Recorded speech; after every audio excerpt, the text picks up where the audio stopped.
My lovely बच्चा लोग, a very warm welcome to all of you. I hope आप सब लोग एकदम बढ़िया, एकदम चंगे एंड मस्त है। एंड आपकी अनुभव मैम बिल्कुल आपके सामने है और ये सेशन क्या होने वाला है आपको पता है। We are doing sprint 9th also और हम लास्ट चैप्टर पे पहुंच गए हैं। इस मैटर राउंड इज प्योर, उसके अलावा एटम्स एंड मॉलिक्यूल्स के दो सेशन हम ऑलरेडी ले चुके हैं। ये है last chapter of chemistry, structure of atom by your AG ma'am, your Anubha Gaur ma'am, और इसके भी सिमिलरली दो सेशंस होने वाले हैं। सो this is session number 1 and in which what are we going to discuss? We'll talk about atom, we'll talk about limitation of Dalton theory के जो हमने पिछले चैप्टर में पढ़ा था जिसमें एटम के बारे में ये बताया गया था एटम इज इनडिविजिबल, वो सारा मिथ डॉल्टन्स के सारी जो लिमिटेशंस है उसकी थ्योरी की, तो वो बिल्कुल क्लियर करेंगे और ये बताएंगे कि नहीं एटम इनडिविजिबल नहीं है, एटम को डिवाइड किया जा सकता है। There are some sub atomic particles inside the atom like electrons, protons and neutrons. उसकी प्रॉपर्टी के बारे में भी पढ़ेंगे and how they are situated inside the atom, यानी कि different models given by different scientists, वो भी बिल्कुल करेंगे आज की ही क्लास में। So please stay tuned, last तक रुको, सारे क्वेश्चंस मैम के साथ रिवाइज करो because in this session what are we going to do structure of atom के इस पोर्शन से जितने भी इंपॉर्टेंट क्वेश्चंस बनते हैं हम सब के सब सॉल्व करेंगे। And it's a revision session, तो हम क्विक रिवीजन करेंगे और बताएंगे क्या पॉइंट्स आपको मिस नहीं करने चाहिए बिल्कुल लिखने एग्जाम में, और किसी क्वेश्चन को जल्दी कैसे आप अप्रोच कर सकते हो without missing the simple points. तो क्या आप बिल्कुल एकदम तैयार हो? I must say super ready. Yes, do let me know and I hope you are following all the videos of all the teachers. ये फिजिक्स का स्केड्यूल आपके सामने है, मुझे पता है अभी तक तो आपको सारा स्केड्यूल ऑलरेडी पता लग चुका है because we very much know about this कि आप स्प्रिंट को लेके कितने ज्यादा एक्साइटेड होते हो। लास्ट ईयर भी हुआ था, इस ईयर भी, एंड मुझे पता है आप पूरा का पूरा स्केड्यूल प्रॉपर्ली फॉलो कर रहे हो। New students please stay tuned as well. 14 से 26 जन आपके अभिषेक सर फिजिक्स पढ़ा रहे हैं आपको। 15 से 27 अनुभा मैम आपकी केमिस्ट्री मास्टर टीचर 8 PM पे आपकी केमिस्ट्री के सेशन ले रही है। गोपाल सर आपको मैथ्स पढ़ा रहे हैं 14 to 3rd। Poor Gopal sir, too much of math syllabus. Amrit sir सबसे ज्यादा मजे में 17 से 31 सारा सिलेबस हो जाएगा। अंकिता मैम के सेशन है 14 से अगेन 3rd। SST का syllabus is also too much. 7 PM पे मैम के सेशन आते हैं और 14 जैन से लेके अगेन 3rd Feb तक श्वेता मैम आपको 5 PM पे क्या पढ़ाती है? इंग्लिश। तो मुझे पता है कि आपको सारा स्केड्यूल अगर नहीं भी पता था तो अब पता चल गया। आप ये PDF डाउनलोड करोगे तो सारा स्केड्यूल ऑटोमेटिकली आपको मिल जाएगा, ठीक है। And I hope you are believing in the same कि आप वीडियो को लाइक कर रहे हो, अपने दोस्तों के साथ शेयर करो ताकि they can also come and join and can see how wonderful work we at Vedantu are trying to do for you guys, ठीक है। तो अप्रिशिएट दैट, लाइक करो, शेयर करो एंड डेफिनेटली सब्सक्राइब करो if you are new to this channel. या So how's the Josh, my lovely students? I hope very high. I hope you're excited too. So we are going to begin with a very positive quote and some of your lovely messages that I thought, I will definitely share. So ये देखो, so many students messaged me and they're like, ma'am, हर बार आप reply नहीं कर पाते हो, we also know. So I thought of taking those and appreciating you guys as well. Thank you so much for being a part of this journey and I am really here to help you all with my best possible ways. So Kamal, session is amazing. Khushi, AG ma'am, you are amazing. Ayush, Durga, Ata, session is amazing as always. Shakti and Riya, Bhupendra and Harish, thank you so much. Sunita, AP, Akshay Pratap, Sangeeta, Krishna, Komal, Kushi, so good to have your messages बच्चा लोग सबके सब बहुत appreciate करते हैं and that's how we reach to this height in this channel. So here comes to you kudos.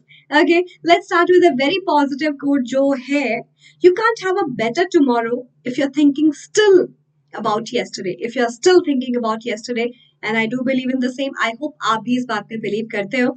अगर आप ये सोचते रहोगे that what mistakes you have made in your past and अभी भी यही सोच रहे हो कि काश ऐसे हो जाता तो शायद ये बेटर हो जाता, काश वो हो जाता, अगर मैं उसके लिए अच्छे से पढ़ लेता, या फिर I am talking about general life also, ये मैंने किया होता तो आई थिंक ये नहीं हुआ होता। सो ये इफ बात वाली सिचुएशन को छोड़ दो। whatever is past, this is present and present is present, future is yet to come. तो present को better बनाओ, future अपने आप अच्छा हो जाएगा and don't linger on your past. Yes students, so I hope you're super ready. I hope you whatever I'm saying you got this and you'll follow this. Yeah, we all are here for you. So students, let's start with question number 1. ये 1 mark का question होगा और देखेंगे कि क्या चीजें आपको miss नहीं करनी है, उसको कैसे अप्रोच करोगे. Rutherford's alpha particle scattering experiment resulted into the discovery of. तो आई होप ये सेशन आपको सबसे ज्यादा हेल्पफुल तब होंगे जब आपने Umang series, one shot video, VIP series सब कुछ देखा है, because this is like a quick revision series with the help of questions. तो वन शॉट वीडियो में पूरा चैप्टर रिवाइज कराया है मैंने. उमंग सीरीज में सेशंस डिवाइडेड होते हैं ताकि आप प्रॉपर्ली हर एक चीज को अच्छे से रिवाइज कर पाओ. तो मेरे साथ आंसर दो अभी कमेंट सेक्शन में एंड चैट सेक्शन में, so that I will be able to see that after the session as well. ठीक है. रदरफोर्ड को नोबेल प्राइज भी मिला था for the discovery of this substance and that's none other than, I must say कि nothing but nucleus. Okay, he got the Nobel Prize for the discovery of nucleus. उसी ने बताया था अपने अल्फा रे स्कैटरिंग एक्सपेरिमेंट के through that there is something that's there in the center of atom, जिसमें सारा का सारा मास प्रेजेंट है एटम का, and most of the space inside the atom is empty, and he only discovered the nucleus. So C is the right answer and we'll be able to do that in hardly a minute. तो सोचने की जरूरत ही नहीं है. ठीक है. Let's move to question number 2. इसको बहुत ध्यान से पढ़ना है क्योंकि कभी कभी हम करते यही है, क्वेश्चन पढ़ने में गलती कर देते हैं. तो क्वेश्चन है, which of the following statements about Rutherford's model of atom are correct. Rutherford ने बहुत सारे पॉइंट्स बताए, अपने मॉडल को पेश किया. रदरफोर्ड इज द वन जिसने अल्फा रे स्कैटरिंग एक्सपेरिमेंट, जिसको गोल्ड फॉइल एक्सपेरिमेंट भी बोलते हैं, वो दिया था. पॉइंट्स है, करेक्ट स्टेटमेंट बतानी है. Okay. Consider the nucleus was positively charge, established that the alpha particle are 4 times as heavy as a hydrogen atom, can be compared to solar system, was an agreement with Thomson's model.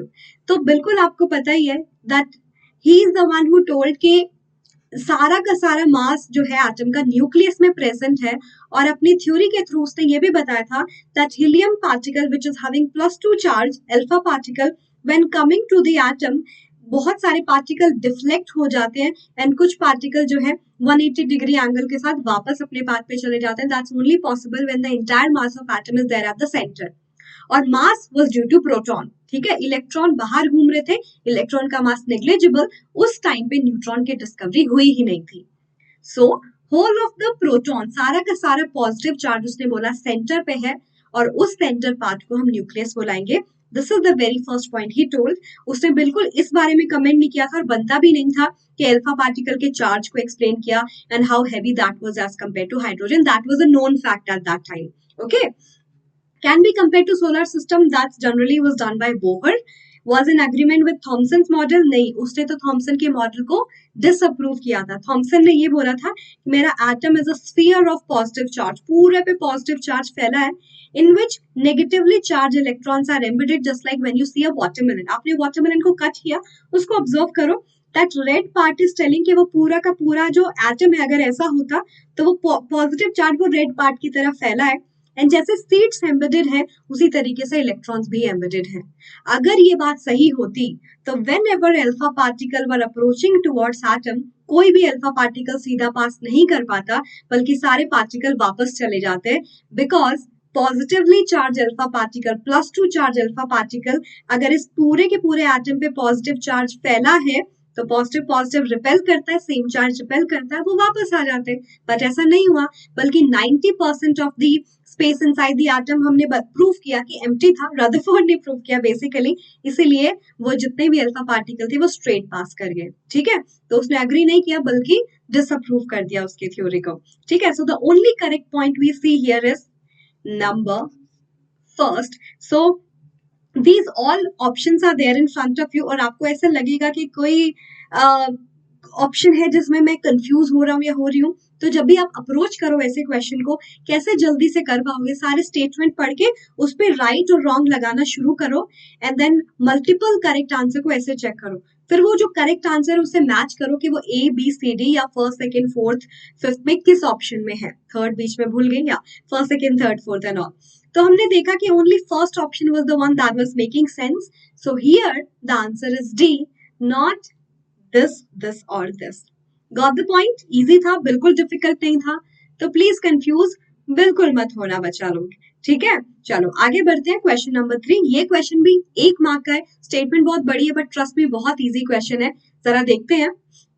James Chadwick, J. Chadwick is James Chadwick, discovered a subatomic particle which has no charge but has mass nearly equal to that of proton. Proton का जो मास था जो हमने देखा that was 1 u, और वो बोल रहा है ये जो सब्सटेंस है इसका जो मास है वो भी around this is the only one कि 1 u है, और क्या है, नो चार्ज, इसके ऊपर कोई भी चार्ज नहीं है, and that was something that was discovered by James Chadwick, and that substance was nothing but neutron. ठीक है, neutron is neutral in nature and having no charge but having mass equal to that of proton, और इसीलिए वो nucleus में proton के साथ present था, सारा का सारा मास क्योंकि न्यूक्लियस में था, एंड बाहर इलेक्ट्रॉन्स चक्कर लगा रहे थे, ठीक है, जैसे अर्थ रोटेट करती है अराउंड सन, ठीक है, न्यूक्लियस हमारे सन की तरह है यहाँ पे। ऑल राइट, मेक सेंस, बहुत अच्छी बात है, सारा डिटेल आंसर लिखा भी है, पीडीएफ आपको मिल जाएगी तो डाउनलोड करना मत भूलना, ठीक है। लेट्स सी क्वेश्चन नंबर 4, ये 2 मार्क्स का क्वेश्चन है, देखेंगे क्या क्या पॉइंट है जो आपको लिखने हैं और मिस नहीं करना है, क्योंकि अभी तक तो सिर्फ टिक मार्क या फिर 1 वर्ड या 1 लाइनर वाले आंसर किए हैं हमने। On the basis of Thomson's model of an atom, explain how the atom is neutral as a whole. बहुत इजी है, दो उसका मॉडल गलत था बट हमें पढ़ना तो है ही, क्योंकि अगर उसने कुछ भी नहीं बोला होता तो शायद हम यहाँ तक नहीं पहुंचे होते।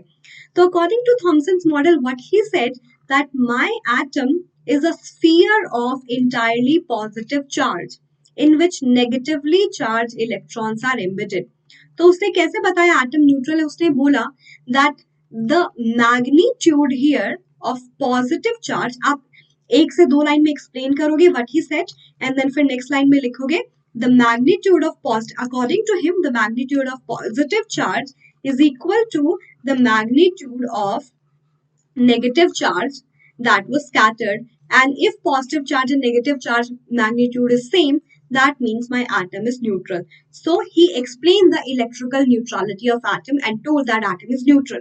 That was a good point about his table, बाकी सब तो गलत था ही, है ना, so that was a good point. देखो, atom is something that contains positive charge sphere, पूरे उसपे positive charge फैला है, और वो इस तरीके से फैला है कि उसके पूरे का मैग्नीट्यूड जो नेगेटिवली चार्ज इलेक्ट्रॉन्स एमिटेड है उसके इक्वल है, उसका दोनों का मैग्नीट्यूड, तो न्यूट्रलिटी एटम की मेंटेन हो गई कि वो न्यूट्रल रहेगा, सिंपल।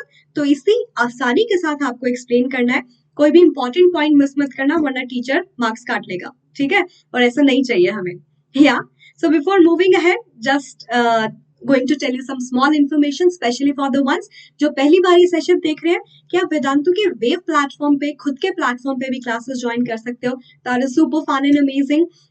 क्या क्या बेनिफिट मिलेगा आपको, you will be able to boost your score definitely. सारे के सारे क्लासेस में क्विज होती है, तो टीचर आपको एक टॉपिक पढ़ाएगा, फिर क्विज होती है to make sure that you got it और आप रिस्पॉन्ड कर पाओ, फिर टॉपिक, और आप चैट भी कर पाओगे, अपने डाउट्स भी पास कर पाओगे, master teachers and a team of class teachers specifically dedicated to solve your doubts. तो समझ आएगा, मजा आएगा। हर अगले सेशन में जब भी होता है, स्टार्टिंग के कुछ मिनट्स 5 to 10 मिनट्स रिप्ले के लिए होते हैं, लाइक जो हमने पिछली बार कराया उसका एक quick revision with the help of quiz भी होता है, and that's going to be a very healthy environment जिसमें आप स्टूडेंट्स के साथ compete करोगे। You will be able to see all the replays also, replays भी सुपर फन है, बोर नहीं है कि गलती से कोई सेशन मिस कर दिया, तो जब आप सेशन को देखोगे you will be able to participate in the quizzes, that will be more of like live, और लीडर बोर्ड में भी आ पाओगे। इजंट इट ग्रेट, सारा content with all the important questions and teachers feedback आपको मिलेगा, बहुत सारे असाइनमेंट्स, जिससे कि आपको ये ना लगे कि कोई भी क्वेश्चन बाहर से आया, लाइक लैंग्वेज चेंज करके एंड ऑल, सारे डाउट सॉल्व होंगे, ये तो मैम ने बताया ही। The best part is all the time there is one or the other micro courses going on, chapter based courses, some topic based courses, to make sure आपके समझ में ऐसी कोई चीज ना हो जो ना आए, ठीक है, चाहे जितनी बार भी रिवाइज करो आपके हाथ में है।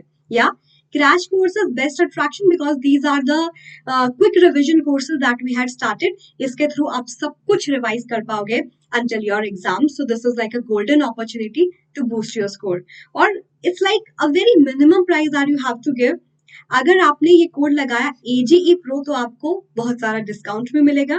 आप कैसे ज्वाइन कर सकते हो कोर्स, जब आपने वेदांतु 19 चैनल का जो सबसे ऊपर वाला मैसेज देखा डिस्क्रिप्शन बॉक्स वाला, उसमें एक लिंक है ज्वाइन प्रो क्लास नाउ, उस पर क्लिक करो, CBSE 9th टारगेट सेलेक्ट करो, 2021 में एग्जाम देना ये सेलेक्ट करो, और AG Pro कोड आपको डिस्काउंट देगा 25% से भी ज्यादा, 25% for a month and almost 31 to 40% for like till your exam. तो आपके पास 2 सब्सक्रिप्शन मॉडल है, आप कोई भी चूज कर सकते हो।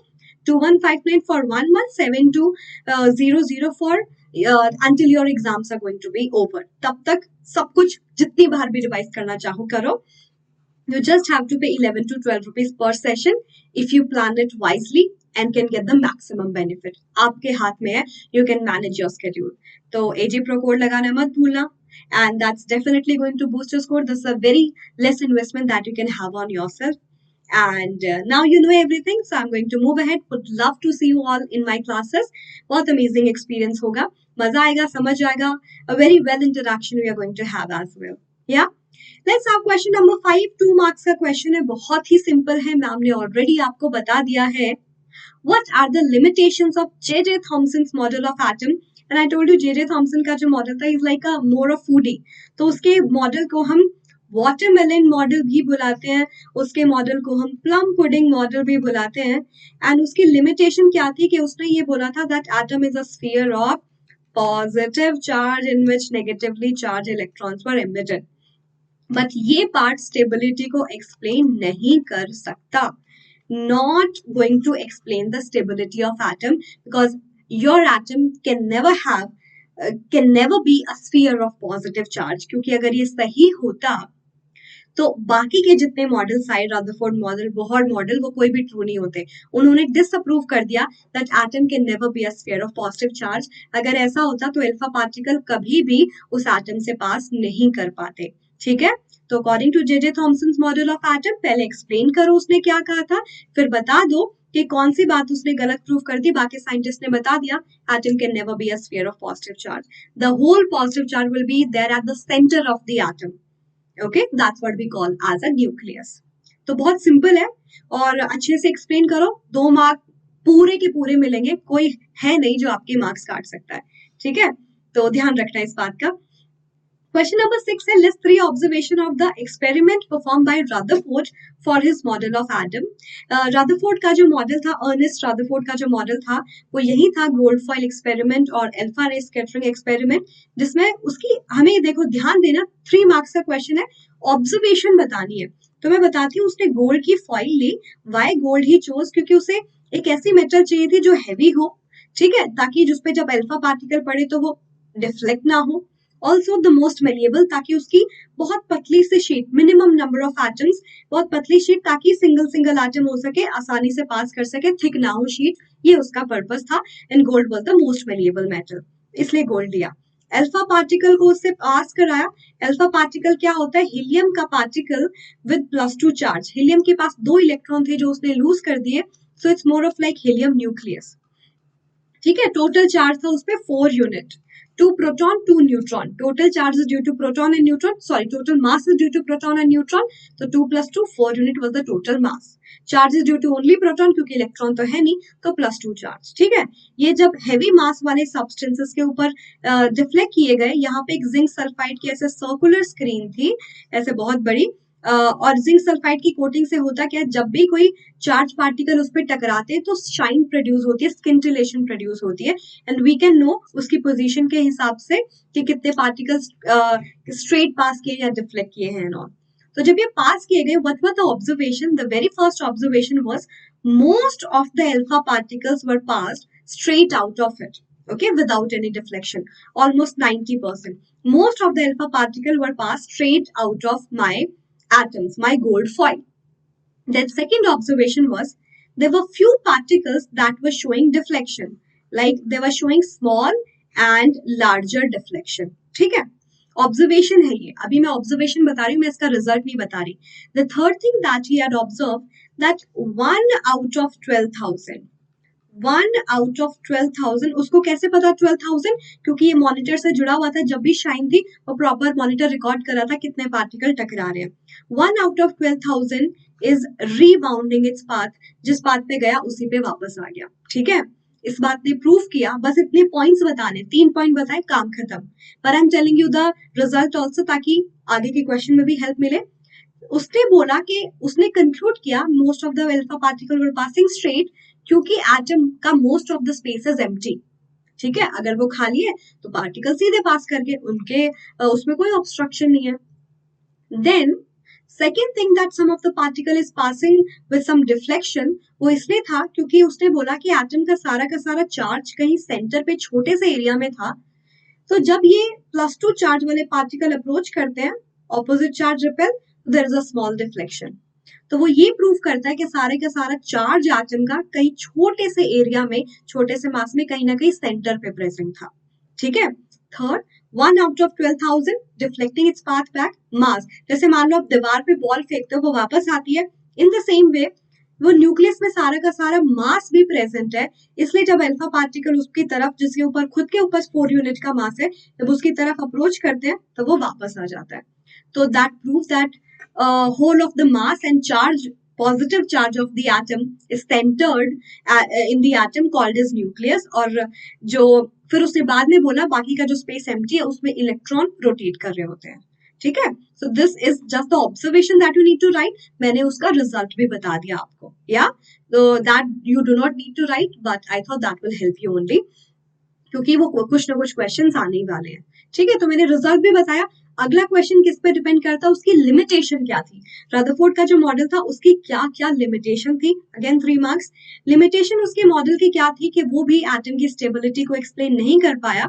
उसने ज्यादा कुछ कमेंट किया ही नहीं एटम की स्टेबिलिटी के बारे में. बस उसने बोला इलेक्ट्रॉन्स घूम रहे हैं around the nucleus, that's it. But whenever any charge particle rotates, अगर कोई चार्ज पार्टिकल बहुत तेजी से रोटेट करता है तो वो एनर्जी एमिट करता है.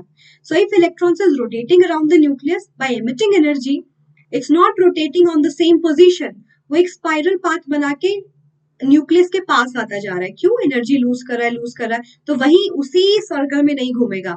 और वो स्पाइरल पाथ एक बार पे क्या होगा, इलेक्ट्रॉन इतना क्लोज आ गया that finally fall into the nucleus. और अगर ऐसा हुआ तब तो कोई भी एटम स्टेबल हो ही नहीं सकता, कोई भी एटम एग्जिस्ट कर ही नहीं सकता. ठीक है.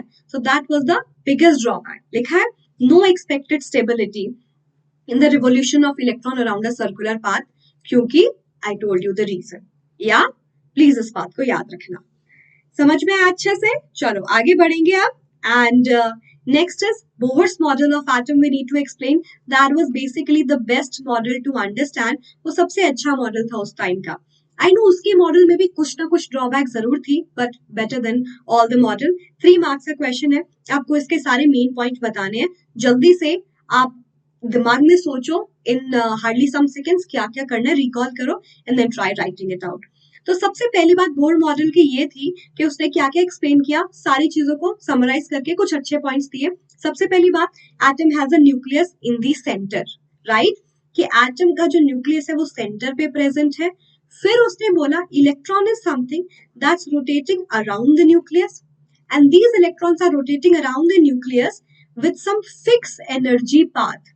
These are some circular orbit in which electron is rotating, जिनकी एनर्जी फिक्स है. और ऐसे ऑर्बिट को डिस्क्रीट ऑर्बिट बोलते हैं, फिक्स एनर्जी वाले ऑर्बिट बोलते हैं. And while electron is rotating in those orbit having fixed energy, it kept on rotating in the same orbit. क्योंकि मैंने एनर्जी ऑर्बिट की फिक्स कर दी और ऑर्बिट की एनर्जी चेंज हो नहीं सकती. If electron is rotating in the same orbit, it will keep on rotating in the same orbit. तो जब इलेक्ट्रॉन एक ऑर्बिट में रोटेट करेगा, it won't radiate energy, it won't lose its energy. ठीक है. इसीलिए क्योंकि हर एक ऑर्बिट की एनर्जी फिक्स है, we call these orbit as energy levels. First energy level, second energy level, third energy level and so on. And they have some special name also.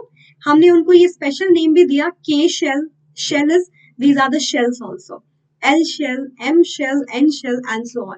ABCD is generally avoided by him क्योंकि ABCD बहुत बार हम constant की तरह chemistry में use करते रहते हैं. So these are KLMN shell or you can also call it first, second, third, fourth shell. And he only told that electrons will be filled along with Bury. Electron will be filled in all of those orbit according to 2n square rule, where n is this number of orbit. ठीक है. पहले electrons are going to be filled in the very first orbit, when that is going to complete, then second and then third and so on. ठीक है. तो please इस बात को याद रखना कि जो ऑर्बिट्स में इलेक्ट्रॉन फिल होते हैं वो एनर्जी वाइज होते हैं. सबसे पहले फर्स्ट में, फिर सेकंड में, फिर थर्ड में and so on. So all of these points of bore theory Super clear, done Janardhan. Do let me know. I hope you'll give me all your comments and all your love. I would definitely read your comments कि आपने क्या लिखा है और देखेंगे कि आपको session कितना पसंद आया. बहुत इजी क्वेश्चन है. अगेन क्वेश्चन है compare the property of electron, protons and neutrons. इससे इजी क्वेश्चन हो सकता है. आप एक टेबल बनाओ, लिखो इलेक्ट्रॉन, प्रोटॉन, न्यूट्रॉन. इधर वो सारे के सारे पॉइंट्स लिखो कि क्या क्या टर्म में आप डिफरेंशिएट करने वाले हो, कंपेयर करने वाले हो. Like their mass, their charge, their position in the atom. 3 number में इतना लिखोगे चलेगा. ठीक है. सो सबसे पहले जैसे मैं आपने बताया, पहले चार्ज की बात कर लेते हैं. इलेक्ट्रॉन, फिर रिप्रेजेंटेशन भी शो कर सकते हो. Electron is negatively charge, proton is positively charge, neutron no charge at all, neutron is neutral. Location बताएं, इलेक्ट्रॉन कहाँ है? Outside the nucleus. प्रोटॉन कहाँ है? Inside the nucleus. And neutron is also inside the nucleus. Wait, अगर मैं मास की बात करूं, मास जो है नेग्लिजिबल होता है इलेक्ट्रॉन का, प्रोटॉन एंड न्यूट्रॉन. प्रोटॉन और न्यूट्रॉन का mass 1 atomic mass unit, that is 1 U, unified mass, almost equal to the same. और ये रिलेटिव मास बता रहे हैं हम. ठीक है. एक्चुअल मास अगर मैं इलेक्ट्रॉन का बताऊं तुम्हें, 9.1 into 10 to the power -28 gram, इतना कम. और प्रोटॉन और न्यूट्रॉन का it's like 1.67 into 10 to the power -24 gram. इसका भी कुछ ऐसे ही है, 1.676 something something, almost close to each other. ठीक है. ये एक्चुअल मास है. अगर मैं इसकी एफिनिटी बताऊं टुवर्ड्स सम चार्ज, क्योंकि ये नेगेटिव चार्ज है, so that is going to be attracted towards positively charge. Negative positive को अट्रैक्ट करेगा. अगर मैं प्रोटॉन की बात करूं, they are going to attract the negative charge, क्योंकि positive negative opposite charge. Neutron जो है किसी को अट्रैक्ट नहीं करेगा क्योंकि वो न्यूट्रल है, कोई चार्ज नहीं है. तो I can't say opposite attract, like I am neutral. And then you can also talk about their representation, कि आप उनको कैसे रिप्रेजेंट करते हो. ठीक है. जैसे इलेक्ट्रॉन को ऐसे, E इज द सिंबल, यहाँ नीचे आप उसका चार्ज लिखते हो -1, ऊपर मास, 0 मास क्योंकि नेग्लिजिबल मास है. P for proton, mass plus, I mean charge +1, mass 1 unit. N for neutron, 0 charge and mass 1. ठीक है. ये representation भी आप show कर सकते हो. I think that's very helpful for you guys. बहुत अच्छे, बहुत अच्छे. चलो फिर इसके साथ जितने भी मॉडल्स थे हमने डिटेल में डिस्कस किए. एटम की इंडिविजिबिलिटी को गलत प्रूफ किया, डाल्टन थ्योरी को गलत प्रूफ किया, और ये देखा there are some sub atomic particle as electron, proton and neutron. With the help of so many atomic models we understood कि साइंटिस्ट ने कैसे कैसे उसके बारे में बात की. तो आई होप सब कुछ समझ में. आई होप द फंडा is super duper clear. That's what ma'am says. बहुत ही अच्छा क्वेश्चन है जो मैम ने कराया हुआ है सेशन में. आप लोगों ने पहले भी ये डाउट पूछा है. What do you think would be the observation if the alpha particle scattering experiment is carried out using a foil of a metal other than gold. मैंने गोल्ड ना यूज करके कोई और मेटल यूज की. पहला ये बताना है क्या हम कोई और मेटल यूज कर सकते हैं कि नहीं. ठीक है. दूसरा ये बताना है अगर किया तो क्या होगा in all the possible cases. So I'll definitely wait for your homework answers. Please do not forget to submit that. Okay? तो आज का स्प्रिंट सेशन 25 Jan 8 PM खत्म हुआ. प्लीज एक बार अपना रिमाइंडर सेट कर लो. 27 Jan को नेक्स्ट सेशन आने वाला है स्ट्रक्चर ऑफ एटम का. वो सैडली आखिरी सेशन होगा sprint 9th of Anubha ma'am, क्योंकि सिलेबस कंप्लीट हो जाएगा. एंड उससे पहले 23 Jan को हुआ था एटम्स एंड मॉलिक्यूल्स, और उससे पहले वाले भी प्लीज सारा स्प्रिंट फॉलो करना है. और आपको पता है कि वेदांतों का हिस्सा कैसे बनना है. Link in the description box for pro classes. Click कर दो, AG प्रो कोड लगा दो, अपनी CBSE 9th class grade select करके, और उसकी वजह से आपको डिस्काउंट मिलेगा 2159 for a month only after this code from 2699. 3600 per month था. That is like for 2 months that will be 7200. Now till March for 3 months you will get the same in 7200. So choose your course wisely, give it a chance, and you will be able to participate in all the crash courses, chapter based courses for thorough revisions and to boost your score. Definitely that is going to happen. ठीक है students, सब समझ में आया. तो I hope आपने already video को like कर दिया होगा. Let's see can we reach to, let's not have a very big target, but 800 likes तो हम सेशन तक अचीव कर सकते हैं. I would definitely see that. तो करते रहो, दोस्तों के साथ शेयर कर दो, वो भी आए, अटेंड करें. एंड लाइक भी करें, सब्सक्राइब कर लेना if you new, and bell icon को प्रेस कर लो ताकि कोई वीडियो मिस ना करो, ना अनुभव मैम की ना बाकी टीचर्स की। This is my email ID, अगर आपको कोई भी कंफ्यूजन है you can get in touch with me, anubha.gaur@vedantu.com. Anubha ma'am is there on Instagram also with Vedantu handle, and my ID is chemistry.vedantu_Anubha Gaur. You can find me. Thank you so much, students, for staying here. That was super duper fun. Taking sprint sessions are like the best part that we have. तो अगली class में मिलेंगे, तब तक के लिए keep following, stay tuned, take care my बच्चा लोग, and thank you so much. Happy learning.